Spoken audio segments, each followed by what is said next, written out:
Всем привет, друзья, канал Мосолимп. В работе у нас BMW X6. Автомобиль приехал к нам сделать жидкие подкрылки. Задние арки у нас уже готовы. Показываю, что у нас получилось.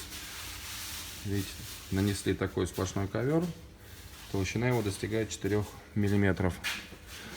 Наносим мы его с пульверизатором. Также данный компонент служит защитой металла от коррозии и ржавчины. Сейчас ждем, пока это все подсохнет. Ну а пока ждем, мы клеим в подарок штатные подкрылки таким вот шумовибропоглотителем. Он двухкомпонентный, видите, черный это у нас вибропоглотитель, серый это шумопоглотитель. Толщина его 4 мм. Ну и вкратце покажу, как работает данный полимер на примере колокольчиков. Видите, слева от меня голый, справа обработан.